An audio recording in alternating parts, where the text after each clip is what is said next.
ప్యాపిలి మండలంలోని తెలుగుదేశం పార్టీ నాయకుడు గండికోట రామసుబ్బయ్య ఆదివారం మీడియా సమావేశం నిర్వహించి పార్టీ తీరు పట్ల ఆవేదన వ్యక్తం చేశారు. ఈ సందర్భంగా ఆయన మాట్లాడుతూ తెలుగుదేశం పార్టీ జాతీయ ప్రధాన కార్యదర్శి నారా లోకేష్ ఇటీవల జరుగుతున్న పార్టీ కార్యకర్తల సమావేశంలో పార్టీ కోసం కష్టపడ్డ నిజమైన కార్యకర్తలకి నామినేటెడ్ పదవులు, ఇతర బాధ్యతలు ఇవ్వాలని పదే పదే చెబుతున్నారని గుర్తు చేశారు. అయితే డోర్ నియోజకవర్గంలో పరిస్థితి భిన్నంగా ఉందని ఆయన విమర్శించారు. పార్టీ గెలుపు కోసం అహర్నిశలు శ్రమించిన కార్యకర్తలకు ఏ ఒక్క పదవి దక్కకపోగా వైసీపీ నుంచి వచ్చిన నాయకులకే కీలక పదవులు కేటాయిస్తున్నారని ఆరోపించారు. ముఖ్యంగా door market yard chairman, Pyapili single window chairman పదవులను వైసీపీ నుంచి వచ్చిన నాయకులకు అప్పగించడం బాధాకరమని అన్నారు. నా పేరు గండికోట రామసుబ్బయ్య. తెలుగుదేశం పార్టీ ప్యాపిలి మండల కన్వీనర్గా 20 రోజుల క్రితం వరకు నేనే ఉన్నాను. ఈ మధ్యనే నన్ను మాజీ చేశారు. ఇక ఈరోజు ప్రెస్ మీట్ పెట్టాల్సిన అవసరం ఎందుకు వచ్చిందంటే, మరి నిన్న గౌరవనీయులు తెలుగుదేశం పార్టీ జాతీయ ప్రధాన కార్యదర్శి లోకేష్ బాబు గారు సమన్వయ కర్తలతో ఒక మీటింగ్ పెట్టుకొని, ఆ మీటింగ్లో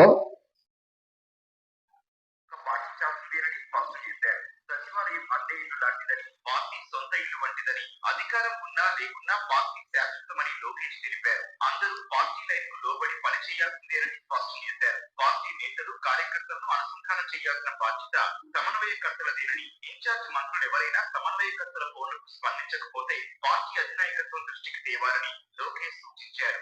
జిల్లాలో ఇన్ఛార్జ్ మంత్రులు ఎప్పుడు టీఆర్సీ సమావేశాలకు హాజరైనా ఆ మర్నాడే పార్టీ సమావేశం కూడా నిర్వహించారన్నారు. అందులో ఇన్ఛార్జ్ మంత్రులతో పాటు ప్రాంతీయ సమన్వయకర్తలు పాల్గొనాలన్నారు. గ్రామ, మండల, నియోజకవర్గ స్థాయిలో పెండింగ్ లో ఉన్న పార్టీ పదవుల్ని ఏ రకమైన అభిప్రాయంలో మాకు తెలియదు. ఏదైనా తప్పు చేసినారు మీరని చెప్తే దాని తప్పు చూసుకోవడానికి కార్యకర్తలు అడిగిన ఎక్కడ కూడా నియోజకవర్గంలో తెలుగుదేశం పార్టీ కోసం హార్ట్ఫుల్ గా పనిచేసిన వాళ్ళకి ఎక్కడ కూడా ఏ రకమైన గౌరవం కల్పిస్తున్నారు అందరూ చూస్తున్నారు. దీంట్లో నా దాపరికం ఏం లేదు కదండి. ఎవరినో పక్క మండలం నుంచి తెచ్చి మా మండలానికి ఇన్ఛార్జి పెట్టారు. అసలు నియోజకవర్గానికి సంబంధం లేని. మరి ఈ రోజు మార్కెట్ చైర్మన్ కూడా మళ్ళీ వాళ్ళకే ఇస్తారా? నేనేమైపోవాలి? మాతో పాటు పనిచేసిన కార్యకర్తల్ని ఏం సమాధానం చెప్పాలి సార్? ఈ రోజు జీరో. మీ పార్టీ అధికారంలోకి వచ్చి 1.5 సంవత్సరం అయితే ఉంది. ఒక్క కార్యకర్త కష్టకాలంలో మా ఎమ్మడి నడిచిన ఒక్క కార్యకర్తకి కూడా ఒక చిన్న హాస్టల్ సీట్ ఇప్పలేకపోతా ఉన్నాం. మేము ఇక్కడ ఒక చిన్న రేషన్ కార్డు చేయించలేం. ఎక్కడ కూడా మా పని మేము చెప్తే పని జరిగే పరిస్థితి లేదు. ఇక్కడ దారుణం. అయితే దురదృష్టవశాత్తు మాకు ఇక్కడ నాయకత్వం మీరు ఎవరినైతే తెచ్చిపెట్టారో వాళ్ళ నుంచి మాకు సహకారం అందడం లేదు. కనీసం పార్టీ అయినా కూడా మమ్మల్ని చేరదీసి మాకు తగిన గౌరవం కల్పించాల్సిన బాధ్యత పార్టీ ఉంది. మేము పార్టీని నమ్మి పనిచేశాం కాబట్టి మీరు మాకు న్యాయం చేయాలని చెప్పేసి దయచేసి చెప్తా ఉన్నాను. నేను ఈరోజు మీరు తెలుగుదేశం పార్టీగా ఏ సిస్టమ్ అయితే స్టేట్ లో తీసుకున్నారో దాన్ని అమలు చేయండి. ఇక్కడ డోన్ చేసుకోవడం మాకు కొత్తగా రాయితీలు కల్పించాల్సిన అవసరం లేదు. కాబట్టి మేము దయచేసి చెప్తా ఉన్నాం. మరోసారి నమస్కరించి ఈ నిర్ణయాన్ని ఉపసంహరించుకొని తెలుగుదేశం పార్టీలో ఉన్న వాళ్ళకి మార్కెట్ యార్డ్ ఏఎంసీకి కేటాయించవలసిందిగా నేను కోరుతా ఉన్నాను. నా భార్య కూడా ఓటకు వచ్చినప్పటి నుంచి తెలుగుదేశం పార్టీ సభ్యురాలుగా ఉంది. కాబట్టి ఇప్పుడు మీరు ఎవరికైతే ఇచ్చారో దీంట్లో పార్టీకి కూడా నేను పార్టీకి అన్ని విషయాలు తెలుసా తెలియదా అన్నది నేను పార్టీ చూసుకోవాల్సిన బాధ్యత అది. మీరు ఒకటే నేను పరిశీలన చేయండి. ఎప్పుడు పార్టీలోకి వచ్చారు, అక్కడ పార్టీ నుంచి ముందు నుంచి ఎవరు పనిచేశారు, ఎవరు పార్టీకి న్యాయం చేశారు అని చెప్పేసి పార్టీ దీన్ని ఎంక్వైరీ చేసి పార్టీ అయినా తగు నిర్ణయం తీసుకొని న్యాయం చేయమని చెప్తా ఉన్నాను. ఇక్కడ ఎమ్మెల్యే గారు కదా ఇక్కడ ప్రపోజ్ చేసింది. 2 నెలల ముందర మా మండలం నుంచి హుషానపురం సొసైటీ చైర్మన్ ఇచ్చారు. ఎవరైనా అందరూ తెలుసు, మీడియా మిత్రులు తెలుసు, ప్రజలందరూ తెలుసు. మరి ఈ రోజు మార్కెట్ యార్డ్ చైర్మన్ ఏ రకంగా ఇస్తారా? ఆయన సభ్యత్వం లేదు. వాస్తవం ఇది. మొన్న సభ్యత్వాలు మొదలై దాదాపు 1.5 సంవత్సరం పైన అయింది.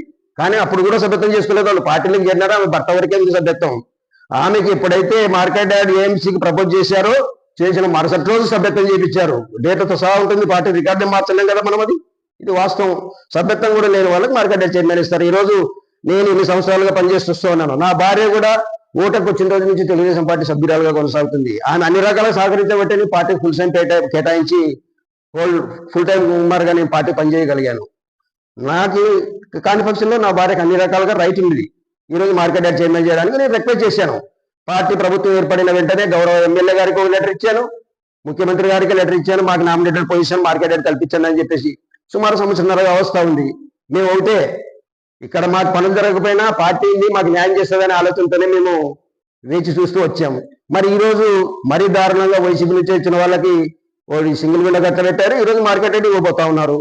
ఇది ఎంతవరకు సమంజసం? ఇంకెంతకాలం మేము చూస్తూ వచ్చుకోవాలి? ఇంకేముంది మాకు? ఇంకా ఒక మండలంలో నియోజకవర్గం లేకపోతే ఒక మార్కెట్ యార్డ్ ఉంది, ఉంటే ఒక మండలానికి ఒక సింగిల్ విండో ఉంటుంది. అటువంటి పొజిషన్ కూడా తీసుకొని వాళ్ళకి ఉన్న వచ్చే 3-4 వైసీపీ వాళ్ళకి ఇస్తే తెలుగుదేశం పార్టీ కార్యకర్తలు ఏమైపోవాలి? ఇక్కడ ఇంతకాలం నుంచి కొన్ని సంవత్సరాల నుంచి కరడు కట్టిన కార్యకర్తలు ఉన్నారు. ఇక్కడ ఏమి ఆశామాషిక లేదు. ఇక్కడ సొంత పార్టీనే కార్యకర్తల మీద ఇబ్బంది పెట్టిన వాళ్ళు అవుతారు. దయచేసి పార్టీ వాళ్ళ మీద బాధ్యతగా వాళ్ళని చూసుకోవాల్సిన బాధ్యత అది పార్టీదే ఉంది బాధ్యత. ఇంకో విషయం ఇక్కడ అయితే, ఇక్కడ 2 రోజుల నుంచి డోన్ ఏఎంసీ మార్కెట్ అంటే అగ్రికల్చర్ మార్కెట్ యార్డ్ చైర్మన్ పదవిని ఎలక్షన్కి 4 రోజుల ముందర ప్యాదిలిలో వైసీపీ పార్టీలో నుంచి తెలుగుదేశం పార్టీలోకి వచ్చిన ఒక వ్యక్తి భార్యకి అయ్యిందని చెప్తా ఉన్నారు. మరి ఇంతవరకు సిస్టమ్ ప్రకారం అయితే పార్టీ ఇంకా అనౌన్స్ చేయలేదు, కానీ వాళ్ళైతే జీవో వచ్చింది, మార్కెట్ యార్డ్ పదవి అయ్యిందని చెప్పేసి నిన్న కొన్ని పత్రికలు రాశాయి, ఈ రోజు కొన్ని పత్రికలు రాశాయి. మేము ఒకటే అడుగుతా ఉన్నాం, ప్యాపిలిలో ఎలక్షన్లకు ముందర రాజా నారాయణమూర్తి అనే వ్యక్తి వారం రోజుల ముందర పార్టీలోకి వచ్చి జాయిన్ అయ్యాడు. ఆయన ఒక్కడు మాత్రమే వచ్చాడు పార్టీలోకి. ఆయన కుటుంబం అంతా కూడా వైసీపీలోనే ఉన్నది. ఈ రోజుకి కూడా ఆయన సోదరుడు ప్యాపిలి మండల వైసీ ఎంపీపీగా కొనసాగుతా ఉన్నాడు వైసీపీ తరఫున. ఈ రోజు ఆయన భార్యకి తెలుగుదేశం పార్టీ తరఫున మార్కెట్ యార్డ్ చైర్మన్ పదవి ఏ రకంగా ఇస్తారు? ఇది ఆయన ఆశించడంలో తప్పలేదు, కానీ దీన్ని సపోర్ట్ చేసే వాళ్ళు కానీ ఇచ్చే పార్టీ కానీ ఏ రకంగా ఇస్తుంది? పార్టీ నామ్స్కి వ్యతిరేకంగా పార్టీ కేంద్ర పార్టీ కార్యాలయము అధినాయకత్వం ఒకటే చెప్తా వస్తుంది. మొదటి నుంచి ఏ రోజైతే ప్రభుత్వం ఏర్పడిందో ఆ రోజు నుంచి కూడా ప్రతి చోట కార్యకర్తనే దేవుడు, కార్యకర్తలే పార్టీకి సుప్రీం అని చెప్తా వస్తున్నారు. దాన్ని నమ్మి మేము సిన్సియర్గా పార్టీకి పనిచేస్తూ వచ్చాం. మరి 2001 జనవరి 8వ తారీఖున ఇక్కడ ప్రతాపన్న గారు నన్ను మండల కన్వీనర్గా, ప్యాపిలి మండల కన్వీనర్గా నిర్ణయించడం. అప్పుడు ఆయన నిర్ణయించి కొద్ది రోజులకు వెళ్ళిపోయారు. తర్వాత ప్రభాకరన్ ఇచ్చారు, వారు వెళ్ళిపోయారు. సుమారు 1 సంవత్సర కాలం ఇక్కడ నియోజకవర్గంలో ఇన్ఛార్జ్ అన్న వారు కూడా లేరు. అటువంటి సందర్భంలో కేంద్ర కార్యాలయం నుంచి మాకు ఫోన్లు వచ్చేటివి, పలానా కార్యక్రమం చేయండి అని. మేము కార్యక్రమాలు చేస్తూ వచ్చాం. డోన్లోన సోదరుడు శ్రీనివాస్ యాదవ్ గారు, ప్యాపిల్లో నేను, బేతంచెర్లలో అశోక్ అనే ఉండేవాళ్ళు, ఆయన చనిపోయాడు. 3 మండలాలకి మేము 3 అయితే ఒకరు చనిపోయారు. 2 మండలాలలో మాత్రమే మేము కార్యక్రమాలు చేస్తూ వచ్చాం. బేతంచెర్లలో కూడా అంబాపురంలో టీడీపీ సర్పంచ్ ఉన్నాడు ఒక అతన్ని, శ్రీనివాసులని, అతని అడపదడప అతను కూడా కార్యక్రమాలు చేస్తూ ఉండేవాడు. కాలక్రమంలో సుమారు 1 సంవత్సరం కావచ్చిన తర్వాత ఇక్కడ సుబ్బారెడ్డి ఇన్ఛార్జ్ ఇచ్చారు. సుబ్బారెడ్డి ఇన్ఛార్జ్ ఇచ్చిన తర్వాత బేతంచెర్లకి మున్సిపాలిటీ కూడా చేశారు. అప్పుడు టౌన్ కమిటీ, రూరల్ కమిటీ బేతంచెర్లకి వేశారు. డోన్ టౌన్ కమిటీ కూడా ఆయన ఏర్పాటు చేసి ప్రతి చోట తెలుగుదేశం పార్టీ కార్యక్రమాలు జరిగే విధంగా ఆయన చూశారు. ఆయన నాయకత్వంలో మేమందరం మరింత ఉధృతంగా పనిచేయడం జరిగింది. జరిగిన విషయాలన్నీ అందరికీ తెలిసినట్టువే. అనుకోని కారణాల వల్ల ఇక్కడ అభ్యర్థి మారడం ఇవన్నీ జరిగింది. ఓకే, మేము పార్టీ నిర్ణయం మేరకు పార్టీ నిర్ణయమే శిరోధార్యం అని చెప్పేసి ఎక్కడ కూడా వ్యక్తిగత యువలకు పోకుండా తెలుగుదేశం పార్టీ ఆదేశానుసారం పనిచేస్తూ వచ్చాం. నేను దాదాపు నా వయసు ఈరోజు 53 సంవత్సరాలు. సుమారుగా 36-37 సంవత్సరాలు తెలుగుదేశం పార్టీ పనిచేస్తున్నట్టే. నాకు ఓటకు రాకముందే 14-15 సంవత్సరాల వయసు నుంచి నేను జెండాలు పట్టుకొని మా పెద్దోళ్ళమ్మడి తిరగడం చేయడం. మరి ఓటకు వచ్చిన 18 సంవత్సరాలకు ఓటకు వచ్చిన అప్పటి నుంచి కూడా నేను ప్యాపిల్లో బూత్ కమిటీలో పనిచేశాను. తర్వాత గ్రామ కమిటీలో ప్రధాన కార్యదర్శిగా పనిచేశాను. జిల్లా తెలుగుయుత కార్యదర్శిగా పనిచేశాను. మండల కన్వీనర్గా 4.25 సంవత్సరం, సుమారు 5 సంవత్సరాలు విజయవంతంగా తెలుగుదేశం పార్టీ మ్యాండేట్ ప్రకారం ఎక్కడ కూడా ఎవరితో కూడా లోపాయకారి వ్యవహారం నడపకుండా మరి అపోజిషన్లోన ధీటుగా పనిచేస్తూ వచ్చాం. మేము ఈరోజు ఒకటే, తెలుగుదేశం పార్టీ ఏదైతే చెప్తా వస్తుందో నామినేటెడ్ పొజిషన్స్ ఇటువంటివి కల్పించేటప్పుడు పార్టీకి ఒక రికార్డు ఉండాలి. ఎంతకాలం వాళ్ళు సభ్యులుగా ఉన్నారు, ఏమేం చేశారని అడుగుతా ఉన్నారు. మాకు రైట్ ఉంటేనే ఇవ్వండి అని చెప్పేసి అడుగుతా ఉన్నాం. ఇంకొకటి, డోన్ అగ్రికల్చర్ మార్కెట్ యార్డ్ని ఓసీ కేటగిరీకి కేటాయించారన్న విషయం మాకు తెలిసింది. ఓసీ ఓసీ కేటగిరీలో మా కమ్యూనిటీ డోన్ నియోజకవర్గంలో అత్యధిక పాపులేషన్ 28,000 పైచిలకు ఓటర్లు ఉన్న కమ్యూనిటీ మాది. ఓసీ కమ్యూనిటీ అంటే బలిజ. నేను ఒకటే చెప్తాను, ఓసీ కమ్యూనిటీ నుంచి ఇక్కడ కాపు అంటే రెడ్డి కమ్యూనిటీ నుంచి ఎమ్మెల్యే గారు ఉన్నారు, ఏపీసీ చైర్మన్ సుబ్బారెడ్డి గారు ఉన్నారు. నిన్ననే మా మండలంలో ఒక 2 నెలల ముందర వైసీపీ నుంచి వచ్చిన ఒక వ్యక్తిని సింగిల్ విండో చైర్మన్ కూడా చేయడం జరిగింది. ఈ రోజు మా మండలం నుంచి వైసీపీ నుంచి వచ్చిన వ్యక్తిని మార్కెట్ యార్డ్ చైర్మన్ చేస్తా ఉన్నారు.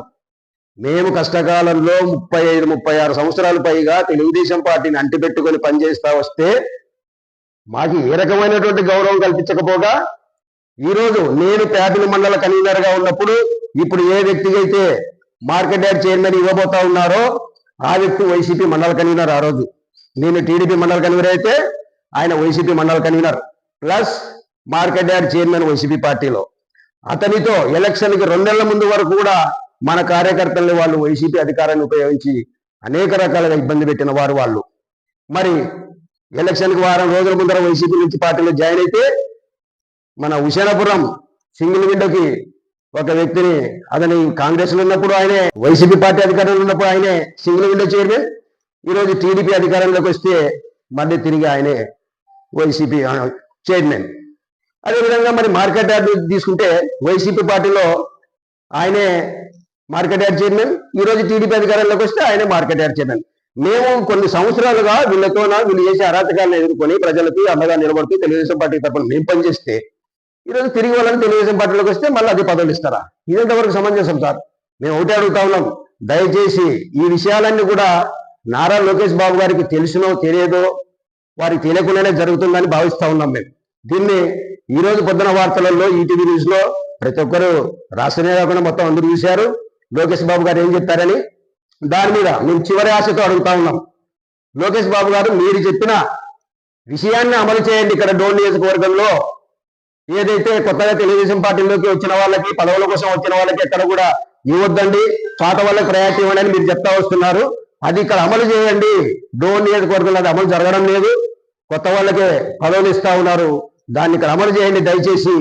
మేము పార్టీకి ఒబిడెంట్ గా ఇంతకాలం పనిచేస్తూ వచ్చాం. దయచేసి మాకు జరిగిన అన్యాయాన్ని బయటపడి పార్టీని విమర్శ చేసే పరిస్థితి మాకు కల్పించకండి. మేము ఒకటే చెప్తా ఉన్నాం, పార్టీకి వీర విధేయులం మేము. మీరు ఎవరికైతే పార్టీ ఈరోజు పదవులు ఇవ్వదలుచుకున్నారో, పసుపు కండువా అంటే వాళ్ళకి అసహ్యం, పసుపు చొక్కా అంటే వాళ్ళకి అసహ్యం, అటువంటి వ్యక్తులకు ఈరోజు నామినేటెడ్ పొజిషన్ ఎలా కల్పిస్తారని చెప్పేసి అడుగుతూ ఉన్నాం. ఖచ్చితంగా తెలుగుదేశం పార్టీని మీరు ఏదైతే సిస్టమ్ స్టేట్ లో పాలసీ తీసుకున్నారు, కొత్తగా పార్టీలోకి వచ్చే వాళ్ళని తీసుకోవద్దండి అని పెద్దసారి చెప్తా ఉన్నారు, మీరు చెప్తా ఉన్నారు, దాన్ని అమలు చేయమని మేము అడుగుతా ఉన్నాం. ఇక్కడ వైసీపీ నుంచి వచ్చిన వాళ్ళకి ఇచ్చే ప్రయారిటీ ఇప్పటికి ఇచ్చినారు, చాలా వరకు ఇచ్చారు. మా మండలంలోనే మరి 2 నెలల క్రితమే చెప్తా ఉన్నాం కదా, హుసేనాపురం సొసైటీకి వైసీపీ నుంచి వచ్చిన అతనికి